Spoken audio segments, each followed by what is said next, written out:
Eh bien, salut à tous, c'est Atom Jack, bonne année. Et aujourd'hui, donc, je vais vous parler de la crise moderne de René Guénon. Et pourquoi donc c'est très important de lire ce livre pour comprendre dans quel monde obscur nous sommes.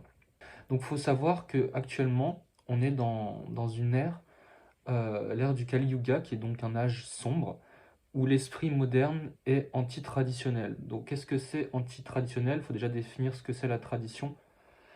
Donc la tradition, c'est tout ce qui est métaphysique, tout ce qui est connaissance non humaine. On peut dire que c'est le sacré. Et ça a commencé depuis très longtemps, cette crise de la tradition. Déjà à partir du 6e siècle, il y a une séparation par exemple du confucianisme avec le taoïsme. Donc il y a une séparation donc, de ce qui était social et de ce qui touchait du coup au spéculatif. Aussi, en cette même période, en Perse, il y a eu le dernier Zoroastre, qui était donc celui qui annonçait les prophéties et qui était législateur. Et au même moment, par exemple, en Babylone, il y avait, comment dire, la captivité des Juifs. Et donc en 70 ans, il y a eu beaucoup de leurs écritures qui ont été perdues. Et ça a mené à beaucoup, beaucoup de problèmes du coup. Donc aussi, il y a eu l'arrêt partiel des cultes à mystère, donc chez les Grecs, ce qui a mené un peu à l'époque moderne au rationalisme. Et aussi, du coup, il faut comprendre que la Renaissance, elle a joué elle a joué énormément dans le sens où ce qui comptait à la Renaissance, c'était vraiment l'étude empirique des choses. Euh, Vraiment tout ce qui était analytique, il n'y avait plus aucune notion qui était reliée à un principe divin. Tout ce qui comptait, c'était uniquement la philo et du coup les sciences profanes. Et donc seul le matérialisme comptait. Donc la Renaissance, c'est surtout du coup l'humanisme. Je pense que vous en avez entendu parler. Et donc du coup une abstraction totale du supérieur. On peut dire que la Renaissance, c'était un peu la première forme du laïcisme. Et donc, il y a eu, comment dire, toute cette construction artificielle, euh, parce qu'il y a eu une continuité euh, dans la tradition qui a fait défaut. Et aujourd'hui, comme on le voit, la tradition, on emploie ce terme pour tout et n'importe quoi, alors qu'avant, ça avait enfin, c'était très précis en fait. Et aujourd'hui, on peut voir que, comment dire, que l'Orient et l'Occident sont séparés, parce que l'un est encore dans la tradition et l'autre l'a quasiment oublié. C'est ce qu'explique Guénon. Et d'un côté, donc du coup, dans l'Orient, il y a une sorte de contemplation, alors qu'en Occident, on est comment dire, complètement dans l'action et il y a plus de comment dire, il y a plus de principe divin. C'est complètement le matérialisme, comme je l'expliquais avant. Euh, et cette dispersion dans la multiplicité pardon, euh, fait du coup que les hommes sont plus animés par aucun principe supérieur et et on a tendance dans notre monde à être tourné vers du coup une imprévisibilité pardon, qui est totale, dans le sens où même quand on regarde les hypothèses scientifiques, on voit qu'elles se renouvellent toujours, qu'elles n'ont pas comment dire, qu'il n'y a rien d'immuable, et, euh, et on réduit tout du coup au changement. Et je pense qu'on pourrait même venir à ce qu'on en oublie carrément l'existence même du changement. Et donc, du coup, maintenant, tout est naturaliste, ce qui fait qu'on oublie, comment dire, les principes métaphysiques. Donc c'est une négation formelle de la métaphysique, euh, dans le sens où le devenir, c'est une conception qui est naturaliste en notre époque. Et avant, par exemple, la physique du temps d'Aristote, bah, ça englobait la nature. Et bah, comme on peut le voir avec les modernes, la physique maintenant, elle a été déviée et c'est devenu une spécialité. Donc on a eu une science qui était divisée, alors qu'avant elle était unifiée. Et du coup, l'unité de la physique, bah, du coup, elle n'existe plus pour pour les modernes, pardon. Et d'ailleurs, pour Aristote, bah, la physique, c'est ce qui était second, et la métaphysique, du coup, les idées, c'est ce qui comptait le plus. Donc, comme pour la cosmologie au Moyen Âge. Et bah, comme disait Claude Bernard, euh, il faut des idées préconçues donc pour faire une théorie. Euh, Sinon, il n'y a pas de fait brut, en fait. C'est-à-dire que sans la pensée, on ne peut pas créer... euh, comment dire? On peut pas créer de théorie viable, en gros.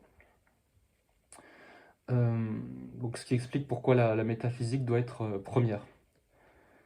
Euh, et, et quand on regarde dans l'ancien temps, il y a beaucoup de pratiques qui ont été déviées de leur sens commun, enfin, qui ont été déviées euh, alors que, comment dire, on voit maintenant avec notre œil que c'est des pratiques qui menaient à rien, alors que c'est complètement faux. Par exemple, je peux vous citer l'astrologie ou l'alchimie, bah, qui sont devenus du coup, comment dire, par exemple la chimie et puis l'astronomie. Eh bien, c'est plus une dégénérescence qu'une amélioration en fait. Le fait qu'on soit passé de l'alchimie à la chimie. Parce que du coup, il y avait un principe divin derrière et on l'a complètement oublié. Et même à l'époque, par exemple, euh, quand il y avait l'alchimie, eh ben, les gens, pour montrer la dégénérescence du monde moderne, ils pensaient que l'alchimie c'était quelque chose de tangible et de matérialiste, dans le sens où on pouvait transformer euh, comment dire, on pouvait transformer des matières du coup pour trouver de l'or. Et comment dire, donc du coup ce matérialisme, ça mène à un individualisme où bah, l'esprit, comment dire, ne, ne pense qu'à lui, donc du coup ne pense qu'à son, bah, du coup, oui, son individualité. Donc ce qui montre bien que notre esprit est complètement plus unifié avec le divin. Puisque, comment dire, l'individualisme mène en gros au naturalisme, dans le sens où tout ce qui est au-delà de la nature est par là même hors d'atteinte pardon, de l'individu. Et donc, cette, toutes ces idées-là, toute cette morale-là, c'est venu aussi avec le protestantisme, qui a éliminé la base doctrinale du christianisme, euh, et ce qui a créé le laïcisme moderne qu'on connaît aujourd'hui, qui est une forme de la tradition déviée et qui est complètement anti-religieux. Et aujourd'hui, du coup, on ne pratique plus, on pratique, mais on ne comprend plus le christianisme. On ne sait plus comment trouver sa place, dans le sens où avant, il y avait des cases bien précises dans la religion.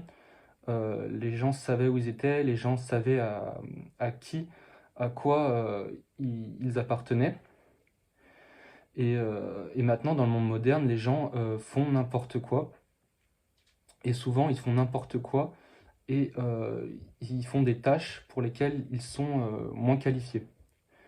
Parce qu'avant, du coup, avec les castes, chacun était différent, mais chacun trouvait son compte. Et alors que maintenant, dans ce laïcisme, eh bien, on apprend les mêmes choses aux gens, avec les mêmes méthodes d'enseignement. Et c'est une absurdité parce que chacun en fait n'est pas égal. C'est comment dire, c'est une forme d'égalité, mais qui est complètement fausse. Et ces idées laïques, pardon, du coup, elles sont complètement obsolètes. C'est complètement risible d'appliquer ça. Et on peut voir que maintenant, dans le monde moderne, tout est, comment dire, tout n'est que de l'apparat. Il y a par exemple un verbalisme où ce qui compte, c'est plus la façon qu'on a de rendre beau les choses, d'expliquer aux gens les choses de façon belle, mais il n'y a plus aucune substance. Et ça, on peut le voir du coup avec les politiques, quoi. Et cette notion qu'a la démocratie d'expliquer que de l'inférieur peut émaner le supérieur, c'est-à-dire la voix du peuple, c'est complètement faux parce que du moins ne peut pas venir le plus. C'est que de la partie supérieure du divin que peut trouver son compte en fait la partie inférieure, du coup le peuple. Et du coup dans cette infériorité, on voit qu'il n'y a que des variétés d'individualisme qui se battent du coup pour des tendances égalitaires. Et donc on voit que sans principe divin, sans hiérarchie de la tradition, on voit que le monde moderne court à sa perte et que c'est une catastrophe et que bientôt cela va se terminer. J'ai pas expliqué plus que ça le rapport Orient-Occident ici, mais sans doute je le ferai à l'avenir. Donc voilà, c'était Atom Jack, j'espère que la vidéo vous a plu. Prochaine vidéo, je pense que je parlerai encore d'un sujet spécial. Je m'excuse un peu, cette vidéo était un peu fourre-tout, euh, mais on va s'améliorer par la suite. Corrigez-moi en commentaire si j'ai fait certaines erreurs. Je pense que j'en ai fait pas mal, mais ce sera avec plaisir de corriger tout ça. Donc voilà, c'était Atom Jack et je vous dis à la fois prochaine.